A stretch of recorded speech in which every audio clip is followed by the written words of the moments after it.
करता हूं आप सभी का इस वीडियो में। और आज हम LIC के एक नए इंश्योरेंस प्लान धन वृद्धि के बारे में जानने वाले हैं, जिसका प्लान नंबर है 869।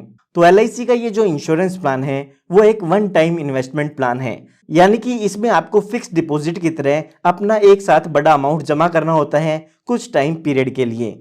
अगर आप अपना एक साथ पैसा जमा करना चाहते हैं तो आप इस इंश्योरेंस प्लान को ले सकते हैं। इस प्लान की खास बात यह है कि इसमें आपको गारंटीड एडिशन मिलता है, यानी कि इसमें जो भी आपको बेनिफिट दिए जाएगी वो LIC की तरफ से गारंटीड होगी। अगर हम बात करें LIC के प्लान 917 की, जो कि है सिंगल प्रीमियम प्लान, तो उसमें भी आपको एक साथ पैसा जमा करना होता है, लेकिन उसमें आपको गारंटीड एडिशन का बेनिफिट नहीं मिलता है। उसमें आपकी पॉलिसी में हर साल बोनस ऐड किया जाता है। लेकिन LIC की धन वृद्धि एक ऐसी पॉलिसी है जिसमें आपको गारंटीड एडिशन का बेनिफिट मिलने वाला है। उसके बाद यहाँ पर इस प्लान में आपको सेविंग्स का तो बेनिफिट मिलेगा ही मिलेगा, साथ में इसमें आपको इंश्योरेंस कवर भी मिलता है। और अगर आप यहाँ पर कम इंश्योरेंस कवर लेना चाहे तो कम इंश्योरेंस कवर ले सकते हैं, और आप ज्यादा इंश्योरेंस कवर लेना चाहें तो ज्यादा इंश्योरेंस कवर भी ले सकते हैं। यहाँ पर आपको इंश्योरेंस कवर चूज करने के लिए दो ऑप्शन दिए जाते हैं। दोनों ही ऑप्शन में से आप कोई एक ऑप्शन चूज कर सकते हैं। अगर हम पहले ऑप्शन की बात करें तो उसमें आप जो भी प्रीमियम पे करते हैं उसका 1.2 टाइम्स इंश्योरेंस कवर ले सकते हैं। और अगर हम ऑप्शन 2 की बात करें तो उसमें आप जो भी टेबुलर प्रीमियम पे करते हैं उसका 10 गुना इंश्योरेंस कवर ले सकते हैं। अगर आप यहाँ पर कम इंश्योरेंस कवर लेते हैं तो उसमें आपको सेविंग्स का बेनिफिट ज़्यादा मिलेगा, और अगर आप ज़्यादा इंश्योरेंस कवर इसमें लेते हैं तो उसमें आपको मैच्योरिटी के टाइम पर सेविंग्स का अमाउंट कम मिलेगा। तो यहाँ पर आप जितना भी इंश्योरेंस कवर लेना चाहें वो अपने अकॉर्डिंग इन ऑप्शंस में से चूज कर सकते हैं। आइए अब जानते हैं इस प्लान की क्या क्या रिक्वायरमेंट्स हैं। तो यहाँ पर इस प्लान में सबसे पहले बात आती है टर्म की, यानी कि कितने साल के लिए आपको इस पॉलिसी को लेना होगा। तो यहाँ पर LIC की तरफ से 3 ऑप्शन दिए गए हैं। इन तीनों ही ऑप्शन में से कोई एक ऑप्शन आप चूज कर सकते हैं। तो यहाँ पर जो भी आप वन टाइम इन्वेस्टमेंट आप करना चाहते हैं वो 10 साल के लिए कर सकते हैं, 15 साल के लिए कर सकते हैं, या फिर 18 साल के लिए कर सकते हैं। इन तीनों ही ऑप्शन में से आप कोई भी एक ऑप्शन चूज कर सकते हैं। उसके बाद यहाँ पर बात आती है कि अगर आप 18 साल की पॉलिसी टर्म लेना चाहते हैं तो उसके लिए मिनिमम और मैक्सिमम एज कितनी होनी चाहिए। तो यहाँ पर अगर आप ऑप्शन 1 लेना चाहते हैं तो उसके लिए यहाँ पर एंट्री एज 90 दिन की दी गई है, और जो मैक्सिमम एज है वो यहाँ पर 60 साल की दी गई है, यानी कि 90 दिन के बच्चे से लेके 60 साल तक की एज के व्यक्ति 18 साल की पॉलिसी टर्म वाला प्लान ले सकते हैं। उसके अलावा अगर आप ऑप्शन 2 लेना चाहते हैं जिसमें आपको ज्यादा इंश्योरेंस कवर मिलता है तो उसमें आपको एंट्री एज 90 दिन की मिलती है, और जो मैक्सिमम एज है वो यहाँ पर एंट्री की 32 साल दी गई है। उसके बाद यहाँ पर बात आती है मैक्सिमम मैच्योरिटी एज की, यानी कि जब ये आपकी पॉलिसी खत्म होगी उस टाइम पर आपकी एज कितनी होनी चाहिए। तो यहाँ पर अगर आप अपनी एज और आपकी जो पॉलिसी टर्म है उसको ऐड करते हैं तो आपको यहाँ पर मैक्सिमम मैच्योरिटी एज मिल जाती है। तो अगर आप ऑप्शन 1 चूज करते हैं तो उसमें एज 78 ईयर्स की दी गई है, और अगर आप ऑप्शन 2 चूज करते हैं तो उसमें मैक्सिमम मैच्योरिटी एज 50 साल की दी गई है। तो यहाँ पर मैं आपको बताना चाहूंगा कि आप जो पॉलिसी टर्म लेना चाहते हैं उसी के अकॉर्डिंग आपको एंट्री एज और एग्जिट एज चेक करनी है, ताकि आपको यहाँ पर कोई भी कंफ्यूजन ना हो। तो यहाँ पर मैंने आपको 18 साल की पॉलिसी टर्म के अकॉर्डिंग जो रिक्वायरमेंट थी वो आपको बता दी है। ठीक इसी तरह से अगर आप 15 साल की पॉलिसी टर्म लेना चाहते हैं तो वो भी आप ले सकते हैं। उसके लिए जो एंट्री एज है और एग्जिट एज है वो आप स्क्रीन पर देख सकते हैं। और उसके बाद यहाँ पर अगर हम बात करें 10 साल की पॉलिसी टर्म की तो उसमें भी आपको एंट्री एज और एग्जिट एज अलग अलग देखने को मिल जाती है, ये आप स्क्रीन पर देख सकते हैं।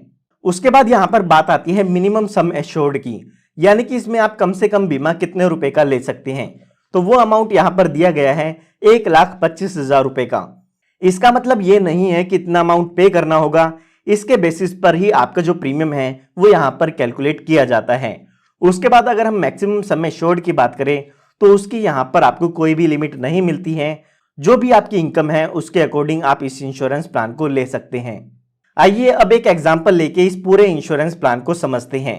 तो एग्जाम्पल समझने के लिए मान लेते हैं जो आपकी एज है वो 30 साल की है, और आप यहाँ पर 10 लाख रुपए का इंश्योरेंस कवर लेना चाहते हैं। उसके बाद जो भी हमारे पास दो ऑप्शंस थे उनमें से कोई एक ऑप्शन सिलेक्ट करना होगा। अभी के लिए हम मान लेते हैं कि आप ऑप्शन 1 चूज करना चाहते हैं, जिसमें आपको आपके टेबुलर प्रीमियम का 1.2 टाइम्स रिस्क कवर मिलता है। साथ ही साथ यहाँ पर हमें 3 पॉलिसी की टर्म मिलती है, तो उन तीनों ही पॉलिसी टर्म में से हमें एक पॉलिसी टर्म सेलेक्ट करनी होगी। तो अभी के लिए हम मान लेते हैं कि आप 18 साल के लिए इस पॉलिसी को लेना चाहते हैं। तो यहाँ पर हमारे एग्जाम्पल के अकॉर्डिंग जो हमारी एज है वो 30 साल की हो चुकी है। पॉलिसी लेते समय हमें इस पॉलिसी के प्रीमियम की पेमेंट करनी होगी। तो यहाँ पर अगर आप 10 लाख रुपए का कवर लेते हैं तो उसके लिए आपको 7,94,450 रुपए का प्रीमियम पे करना होगा। ये प्रीमियम आपको पॉलिसी लेते समय एक साथ पे करना है। उसके बाद जो भी आपकी पॉलिसी टर्म है उतने सालों तक आपको वेट करना होगा। तो हमारी पॉलिसी टर्म 18 साल की है, तो 18 सालों के लिए हमें वेट करना है। उसके बाद जैसे ही हमारी पॉलिसी टर्म खत्म हो जाएगी तो उस टाइम पर आपकी जो पॉलिसी है उसकी मैच्योरिटी हो जाती है। और जब आपकी पॉलिसी की मैच्योरिटी हो जाती है तो उस टाइम पर आपको सम एश्योर्ड का अमाउंट मिलता है और साथ ही साथ जो भी आपकी पॉलिसी का गारंटीड एडिशन है वो अमाउंट भी आपको मिलता है। तो यहाँ पर जो हमारा पॉलिसी का सम एश्योर्ड था वो 10 लाख रुपए था। इसी के साथ साथ हमें अपना गारंटीड एडिशन भी मिलना होगा। तो यहाँ पर आपको कितना गारंटीड एडिशन मिलेगा उसकी पूरी लिस्ट LIC की तरफ से प्रोवाइड की गई है, जो कि आप स्क्रीन पर देख सकते हैं। तो यहाँ पर आप देख सकते हैं कि अगर आपका जो प्रीमियम है वो 7 लाख या 7 लाख से ज्यादा का है और अगर यहाँ पर आप पॉलिसी टर्म 18 साल की चूज करते हैं तो उसमें आपको 75 रुपए का गारंटीड एडिशन मिलता है। ये जो 75 रुपए का अमाउंट है वो 1,000 रुपए के सम एश्योर्ड पर दिया हुआ है। अब यहाँ पर हमने जो अपनी पॉलिसी का सम एश्योर्ड लिया है वो 10 लाख रुपए का लिया है। तो यहाँ पर हमें 10 लाख रुपए के सम एश्योर्ड के अकॉर्डिंग गारंटीड एडिशन कैलकुलेट करना होगा। तो हमें सबसे पहले 10 लाख रुपए का जो अमाउंट है उसको 1,000 से डिवाइड करना है और 75 रुपीज से मल्टीप्लाई करना है। इससे जो हमारा 1 साल का गारंटीड एडिशन है वो कैलकुलेट हो जाएगा। उसके बाद जो अमाउंट आता है उसको हमें 18 साल से मल्टीप्लाई करना होगा, क्योंकि ये जो गारंटीड एडिशन है वो हमें 18 साल तक मिलने वाला है। तो अगर हम 10 लाख को 1,000 से डिवाइड करते हैं तो वो अमाउंट आता है 1,000 रुपए का और 1,000 को मल्टीप्लाई करते हैं हम 75 से, तो 1 साल का जो गारंटीड एडिशन है वो 75,000 रुपए का आ जाता है। और अगर हम यहाँ पर 18 साल का गारंटीड एडिशन कैलकुलेट करते हैं तो वो टोटल अमाउंट 13,50,000 रुपए का आ जाता है। और जो हमारा पॉलिसी में सम एश्योर्ड था वो 10 लाख रुपए था, यानी कि इस पॉलिसी की मैच्योरिटी होने पर आपको 23,50,000 रुपए का अमाउंट मिलने वाला है। तो इस तरीके से आप भी ये जो मैच्योरिटी का अमाउंट है वो कैलकुलेट कर सकते हैं। अब आप स्क्रीन पर एक टेबल देख सकते हैं जिसमें अलग अलग एज दी हुई है, अलग अलग पॉलिसी टर्म दी हुई है। इसके अकॉर्डिंग यहाँ पर आप जान सकते हैं कि आपको कितना प्रीमियम पे करना है और कितना मैच्योरिटी का अमाउंट मिलना है। जो मैंने अभी आपको कैलकुलेशन बताई है वो आप यहाँ पर चेक कर सकते हैं कि हमारी जो एज थी वो 30 साल की थी, जो हमारा सम एश्योर्ड था वो 10 लाख रुपए था और हमने ऑप्शन 1 सेलेक्ट किया था। उसके बाद जो हमारा प्रीमियम था वो 7,94,450 रुपए का था और जो हमारी पॉलिसी टर्म थी वो यहाँ पर 18 साल की थी। उसके अकॉर्डिंग जो हमारी मैच्योरिटी वैल्यू आएगी वो आएगी 23,50,000 रुपए की। तो यहाँ पर जो भी आप एज या पॉलिसी टर्म की कैलकुलेशन देखना चाहते हैं वो स्क्रीन पर देख सकते हैं। इसके अलावा अगर आप ऑप्शन 2 चूज करना चाहते हैं तो उसकी टेबल भी आप स्क्रीन पर देख सकते हैं। उसमें मैंने आपको बताया था कि आपको मैच्योरिटी का जो अमाउंट है वो कम मिलता है, क्योंकि उसमें आपका जो इंश्योरेंस कवर है वो बढ़ जाता है। तो उसकी कैलकुलेशन भी आप स्क्रीन पर देख सकते हैं। जिस भी एज में आप कैलकुलेशन देखना चाहते हैं और जिस भी पॉलिसी टर्म की कैलकुलेशन देखना चाहते हैं वो यहाँ पर आप आसानी से देख पाएंगे। ये हमने बात तब की है जब पॉलिसी होल्डर के साथ पॉलिसी टर्म के दौरान कोई भी दुर्घटना नहीं होती है। आइए अब बात करते हैं कि अगर पॉलिसी टर्म के साथ कोई दुर्घटना हो जाती है तो उस केस में पॉलिसी होल्डर के नॉमिनी को क्या क्या डेथ बेनिफिट्स मिलते हैं। तो यहाँ पर पॉलिसी टर्म के दौरान अगर पॉलिसी होल्डर की डेथ हो जाती है तो आपके नॉमिनी को सम एश्योर्ड ऑन डेथ दिया जाता है। अगर आपने यहाँ पर ऑप्शन 1 चूज किया है तो जो भी आपका टेबुलर प्रीमियम है उसका 1.2 टाइम्स आपको इंश्योरेंस कवर मिलता है या आपके नॉमिनी को अमाउंट मिलता है। तो यहाँ पर जो हमारा एग्जाम्पल था उसके अकॉर्डिंग जो हमारा टेबुलर प्रीमियम था वो था 7,94,450 रुपए। तो अगर हम इसको 1.25 से मल्टीप्लाई करते हैं तो हमारा ये इंश्योरेंस कवर का अमाउंट आ जाता है। तो यहाँ पर आप इसकी कैलकुलेशन करते हैं तो 9,93,000 रुपए का अमाउंट ये आ जाता है, जो कि पॉलिसी होल्डर की डेथ होने के बाद नॉमिनी को मिलता है। और अगर आपने ऑप्शन 2 चूज किया है तो जो भी आपका टेबुलर प्रीमियम है उसका 10 गुना आपको इंश्योरेंस कवर मिलता है, जो कि आपकी नॉमिनी को प्रोवाइड किया जाएगा। तो जो भी आपने ऑप्शन चूज किया है और जो भी आपका टेबुलर प्रीमियम है उसी के अकॉर्डिंग ये डेथ बेनिफिट कैलकुलेट किया जाता है और आपके नॉमिनी को ये अमाउंट प्रोवाइड कर दिया जाता है। इसी के साथ साथ आपको यहाँ पर गारंटीड एडिशन भी मिलता है। जितने साल भी आपकी पॉलिसी चलती है उतने साल का गारंटीड एडिशन आपके नॉमिनी को दिया जाता है।